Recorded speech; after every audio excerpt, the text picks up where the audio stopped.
que chaîne ya Prince Mavuba Pro TV ba biloko bien pour Ngonda da ya l'autre la émission mo anozo biso émission qui to bongo kaka image ya chaîne ya Prince Mavuba Pro TV ya pardon benga mulumba Isabelle côté biso conférence to lobanaye oui benga Isabelle Mulumba, abonnez-vous na Prince Mavuba Pro TV ya Kimambangu.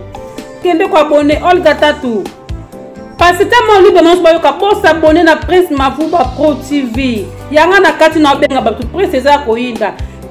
Arlette Matondo, oza wapi yako s'abonner ma copine de ya ma copine ngai Arlette Matondo, yako s'abonner na Prince Mavuba Pro TV. Laetitia la femme de Sissi. Abonnez-vous dans notre chaîne Prince Mavuba Pro TV. Shalom, peuple de Dieu.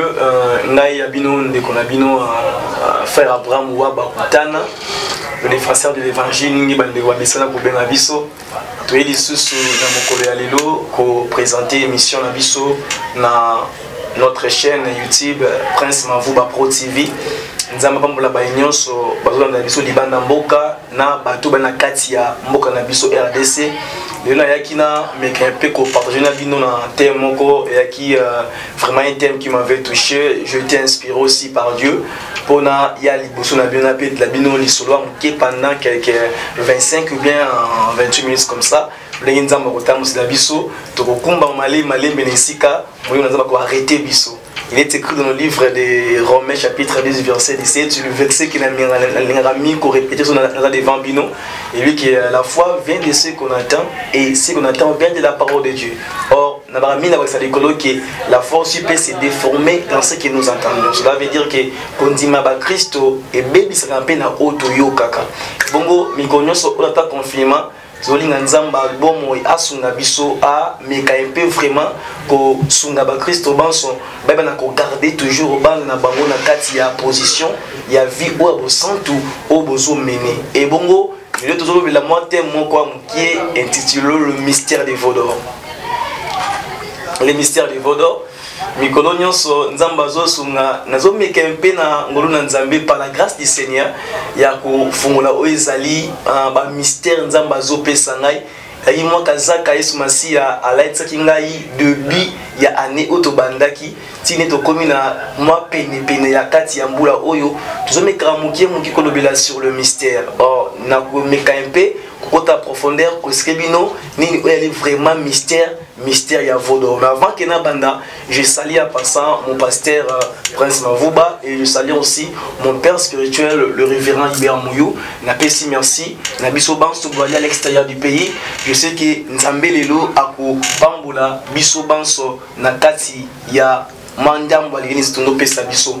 Le mystère des Vaudor. Le mystère des Vaudor, c'est notre thème que nous voulons partager avec vous et ba nyonso o bali banamboka bosimba eteke mikolo bantu do leka awa to bana ko édifier bino ko exhorter bino na tango o l'église na nzongi samité na kati ya biso awa na kati ya mboka ya RDC mais libanda bo msi bien aimé bo zonga na malakisi malamu oyo ba papa na bino moli bali ko pesa bino mais biso awa na nzambe ya petit ba ko nzambo ba fungola l'église te mais nous sommes là to transmettre bino no lilo ba bon moyo oyo simba ba mitema na bino sika bo salut. Le mystère des Vaudor, je suis dans le livre de Genèse chapitre 15 verset 13 verset de base nanga yalina Exode chapitre 32 dans le verset 1 verset 2 dans verset 3 puis tu ressors dans le verset où ils allaient verset 26. Mais je vais d'abord commencer il y a autant un livre il y a Genèse chapitre 15 verset 13. Je lis au nom de Jésus.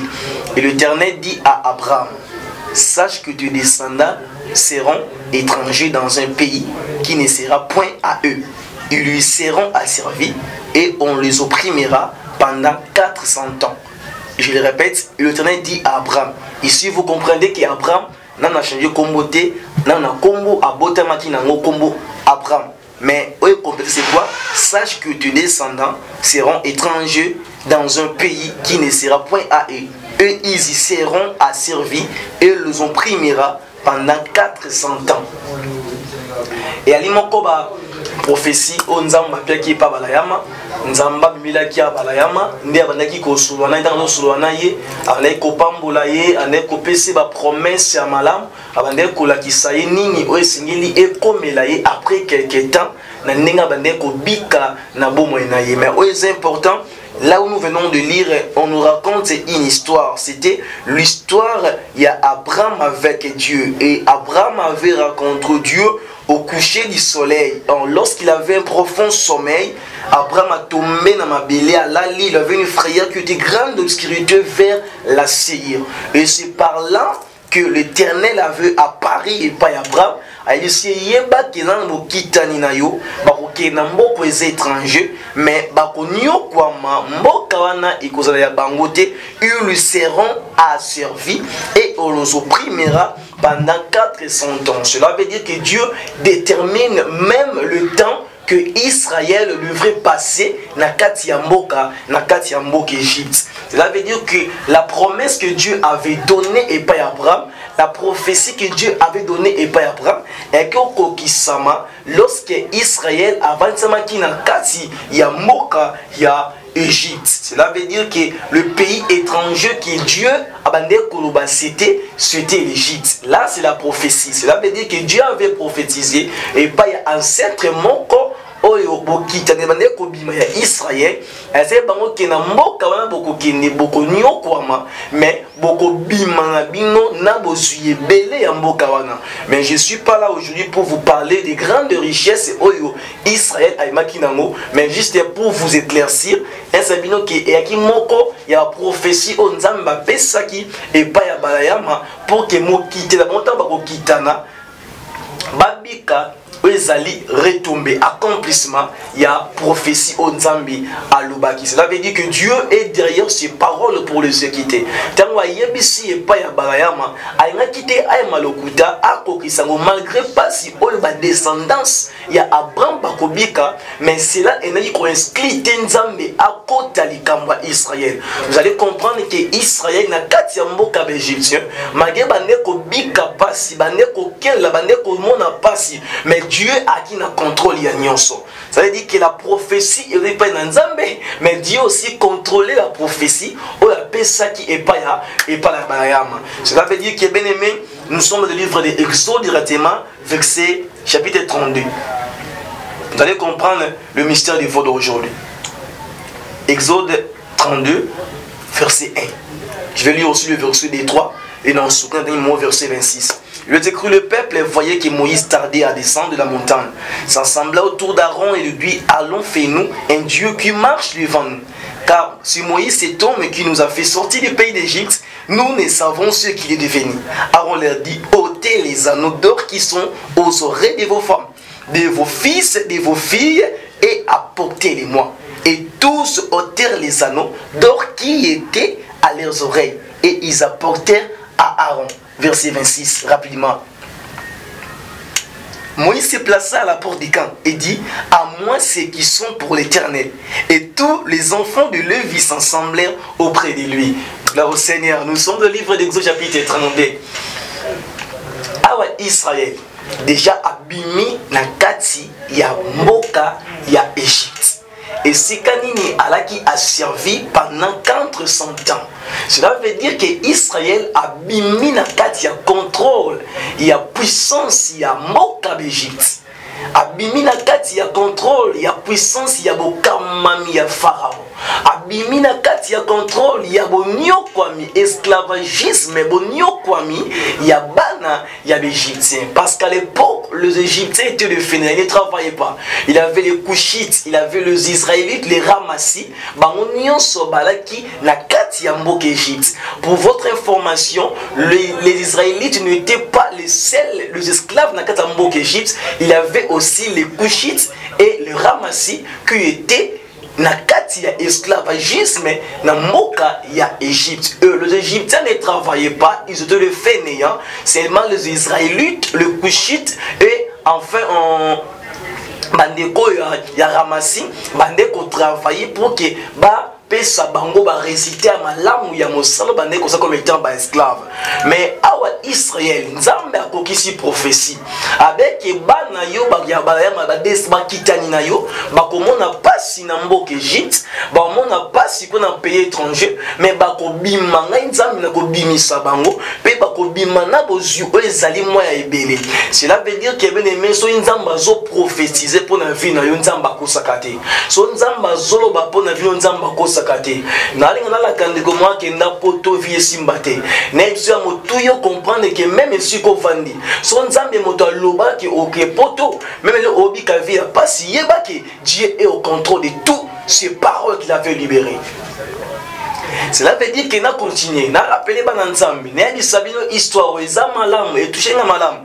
Pour vous dire que Nzamba lobi et pas Balayama, Israël a bikango. Au moment opportun, Israël a kyo bima na kati ya mboka ya Égypte. Exode chapitre 3, Nzamba kutani na Moïse, ando côté Moïse, apesi Moïse des informations, apesi ba stratégie comment est-ce que akobinisa Israël na mboka na bamwa bapaya. Cela veut dire que aussi mba liboso Nzamba pesa ki stratégie, apesi mission, apesi nyonso pour que Israël ba bima na kati ya mboka ya bapaya. On azo continuer ko baba na Nzambe bo simba. O tu Nzamba lobaka akokisa kango. Akutana Moïse na biso ardent a préparé Moïse, après avoir préparé Moïse, attendi Moïse na katia mission attendi abi moi-même je vais descendre pour libérer les enfants d'Israël dans la captivité dans le pays d'Égypte. Mais yem konzamba kitakite asali na nzila mutu. Or Moïse était le représentant de Dieu sur la terre pour conduire le peuple Israël tina mboka promesse nzamba tinda kibango. Non rappelez mon nzambe moko oza important aussi ma. Awa déjà Israël abimi na kati ya moka ya Égypte. Déjà andosa la parcours moka ki parcours ya malamu koleka. Mais il avait des obstacles, il avait des embûches na parcours ya Israël. Aussi malgré il avait des obstacles, malgré il avait de limitations, de freinages, de blocages, mais Dieu était au contrôle. Il y a Israël pour que Matina Peyakana. Alors nous sommes na kati ya ngoma ya Mosinaï.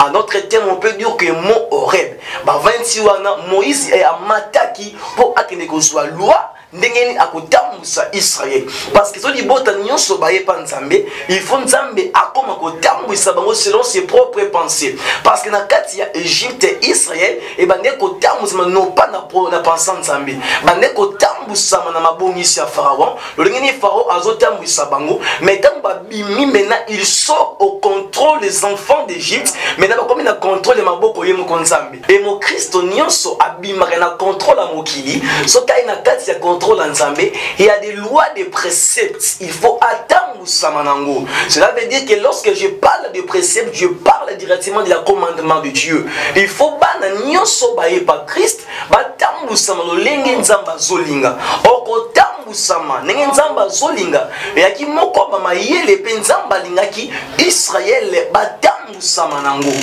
Là nous sommes dans le livre d'Exode chapitre 32. Là où nous venons de lire maintenant. Et ali esikanini Mosena Sinaï, Amati, Nangomba, Akende Kosorna Nzambe pendant 40 jours. Il était là avant qui a demeuré na présence na montagne pour que Azwa loi autant kitanango atambusa Israël. Mais lorsque le peuple ba moni Moïse a oumeli, lorsque ba moni Moïse a gardé à la montagne, ne bango nyonso ba pusani et Aaron ala ki mosungi grand frère Moïse abande kosunga Moïse pour l'interprétation parce que Moïse abandé kokote na langage facile à communiquer liboso Pharaon. Ya nzamba pona ki ndeko na ye Aaron azala pena ye pour que asunga ye a langage facile ya communication entre ye na Pharaon. Et bon bandeko basangani bango nyonso ba ke epa ya Pharaon et plutôt epa ya Aaron. Ba disi Aaron neto zaboye Moïse wana oya bimisa kibiso na mboka ya Égypte to moniye a umeli tebite akiwa. Ba koko ya epa Aaron ba biyo siko sela biso Nzambe on Nzambe la biso to comprendre que yene moto abiseki biso. Il y a des raisons pourquoi Israël parce que dans leur tête c'est une représentation et on les dit fléaux on Nzambe atinaka ebeta na katambo Égypte le dit fléau est qui égal il y a il y a 10 dieux, il y a ban Égypte. Cela veut dire que nasa moi disons il y a 3 diapamba au bambando kokanisa. Vodor, vo plutôt, vo et là qui dit à fox. Mais rouge na bango qui Dieu à fertilité. Et bon serpent qui dit à guérison. Nathalie me soutient parmi eux juste n'a pas il mange. Les enfants d'Israël va kokanisa. Et en même temps ba yaki et pas ya fa Aaron, ba bisela biso nzambe wa kotia musa biso, to mona ki yende moto abimisa ki biso na mboka Égypte. Nde ba ki ko tomba la Vodor. Cela veut dire que ici Moïse est le type de Christ. Pourquoi Nabi Moïse est le type de Christ? Parce que si nous lisons dans le livre des Actes, Actes chapitre 1, Actes chapitre 1, Actes chapitre 1,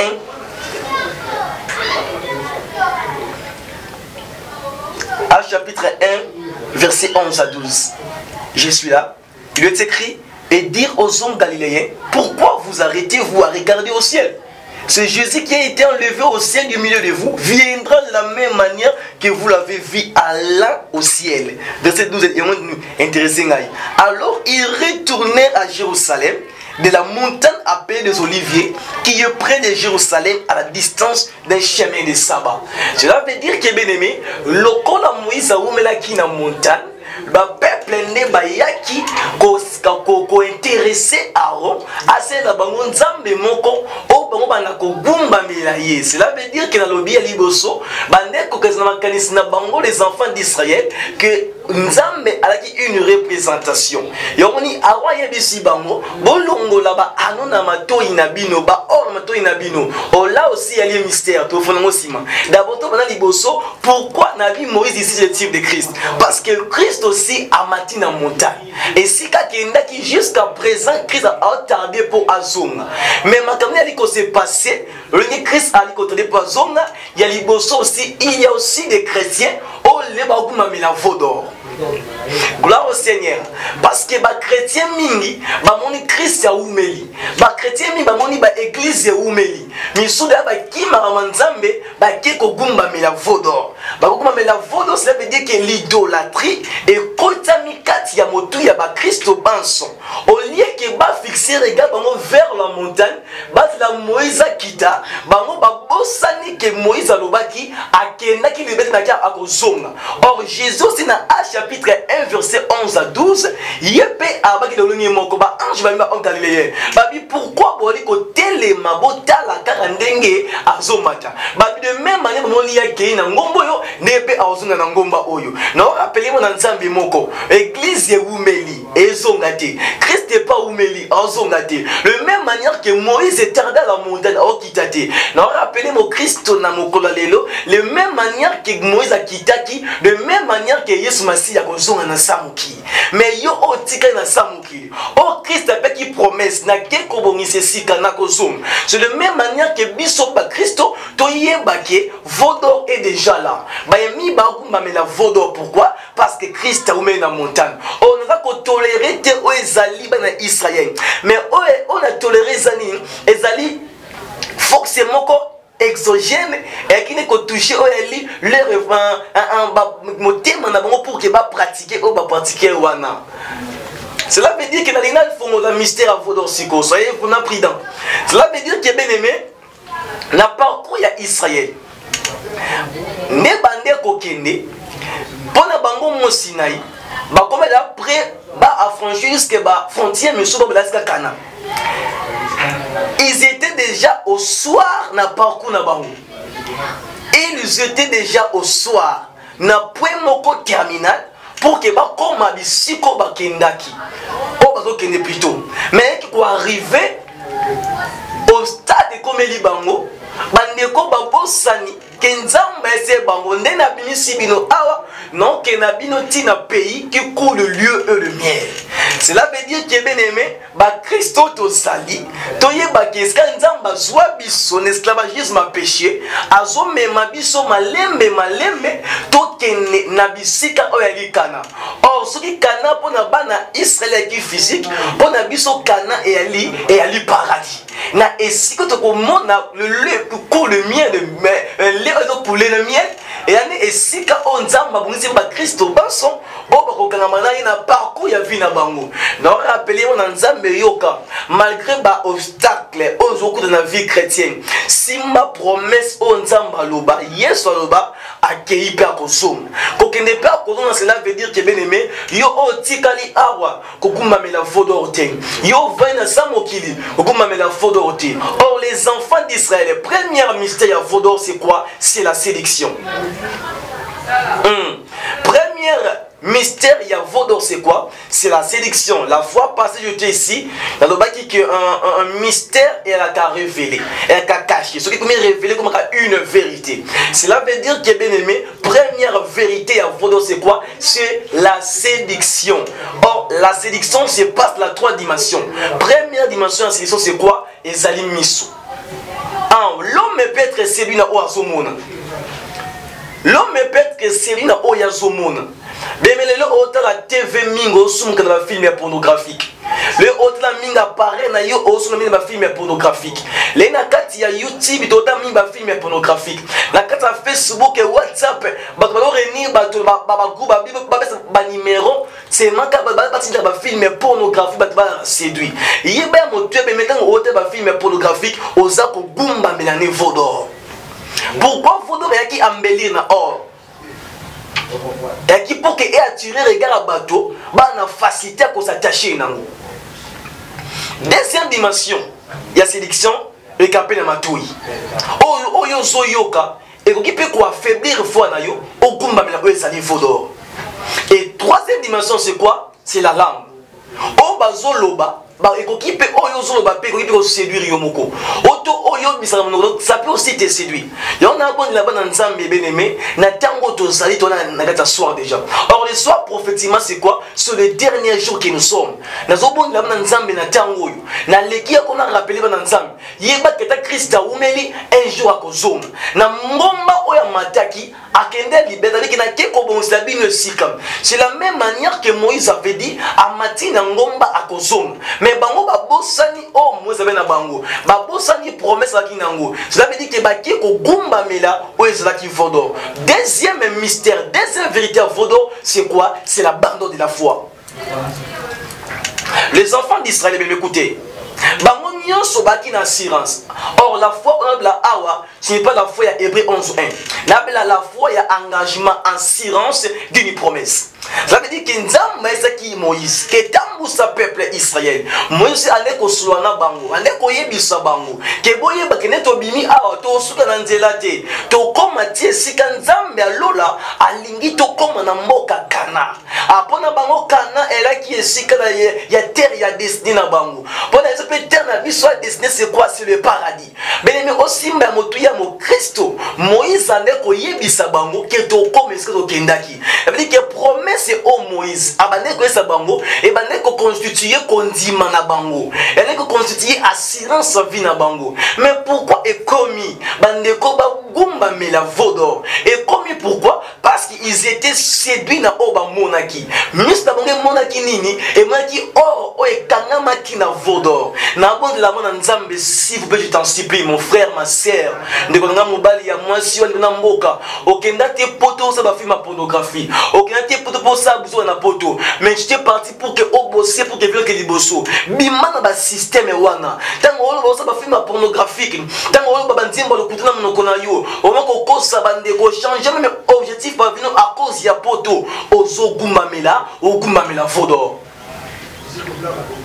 Gloire au Seigneur parce que bien aimé nous sommes dans 1 Timothée chapitre 4 verset 1. 1 Timothée chapitre 4 verset 1.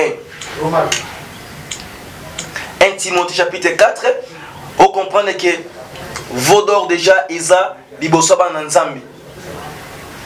Il est écrit, mais l'Esprit dit expressement que dans les derniers temps, quelques-uns abandonneront la foi. pour s'attacher à des esprits séditaires et à des doctrines des démons. Le dans la carte juste où elle dit s'attacher à des esprits séducteurs. Là veut dire que bien mais na auto yokaka, auto lobaka, auto monaka et qui peut qu'on séduire liso. Et au moment qui bien aimé l'esprit dit expressement na monoko ya apôtre Paul que dans le dernier temps quelques-uns abandonneront la foi. Ba nyonso o ba gumba mena ki vodore.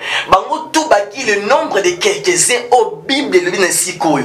Cela veut dire que ba nyonso gumba mena qui était pour votre information, il y avait 2300 personnes bah, pour faire les mêmes choses. Pourquoi? Parce que bah, ils étaient déjà au soir de leur parcours. Et la Bible dit ici dans les derniers temps, cela veut dire que l'esprit dit expressement, dans les deux dimensions. Le lingement quoi pour l'obéla, et que l'apôtre Paul était révélé divinement par le Saint-Esprit pour parler ces choses. Or, deuxièmement, c'est quoi? Deuxièmement, ezali que le lenge be asuka na makambo ya asuki ko salama ba mingi ba kokwisa kondima na bango. Naza ko supplie yo ndeko nanga mobali ya mwasi. Même na kati ya mboko tozali ba mi kondime zo koisama na oba zoyoka na oba zomona. Cela veut dire que obeto lobaka écrit ya bali na vie na biso et on peut écouter kondima na yo. Ça veut dire que ici je définissais la foi comme un engagement, assurance d'une promesse. Ça veut dire que avec Israël les promesses que bino banso boyeba ke no ke na bio na mboka oyali ki coule lieu de miel. Cela veut dire que Canaan est qui terre destinée pour na bango. Mais Israël a qui attention te na promesse que Dieu a fait ça qui bango. Et on a ça dans Nzambe moko bito ba Christ za nous sommes le pèlerin. Ba obstacle parcours à vie et qui sont ensemble la tin. Oguma me la paix faudrait pas qu'un jour donc les cannabiso parce que nous sommes le pèlerin. Yo aussi mbe motuye ali boso beneme vodor et ali biso na ba vodora.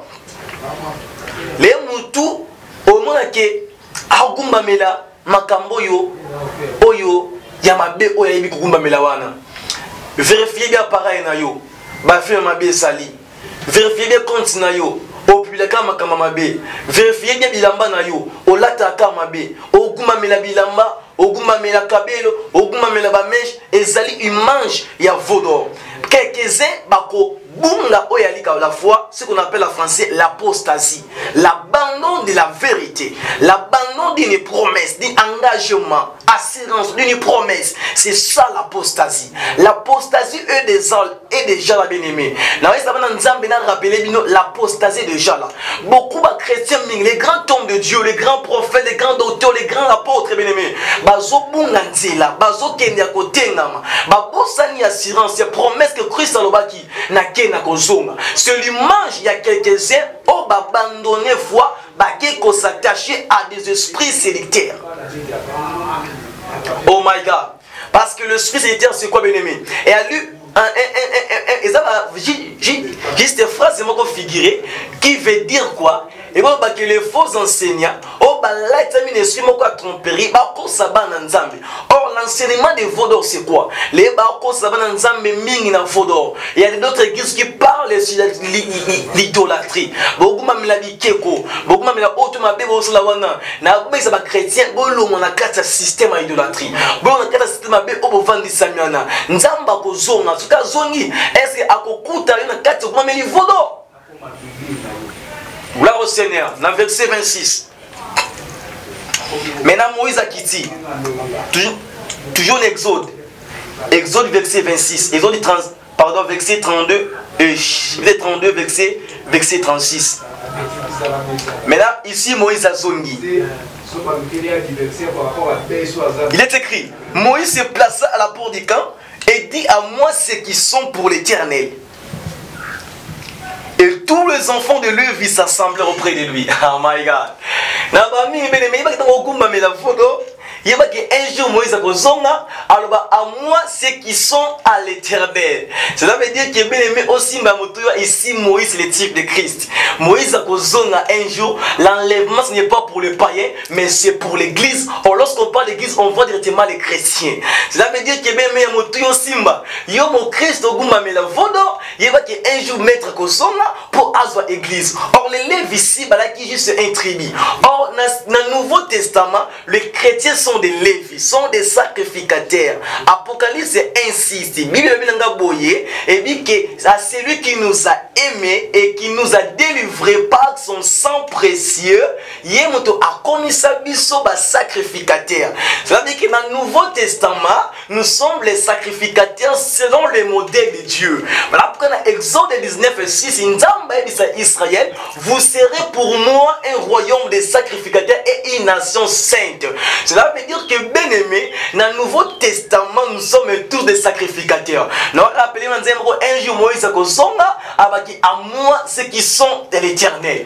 Donc on a pousse na pene penea ya mukonzi Yesu Masia. Et on a rappelé na media le loye baki enlève mes ali. Ah owe na mi kumba mila vodo ye baki enlève mes ali. Moi na nzambe o pesa mingi privilège na appareil na yo. Autant asoma komi na nzambe te. Privilège na bilamba na yo. Autant asoma na nzambe te. Ye baki un jour Moïse retournera pour ailler aloba à moi ceux qui sont de l'Éternel. Ça veut dire que Jésus aussi a kozonga.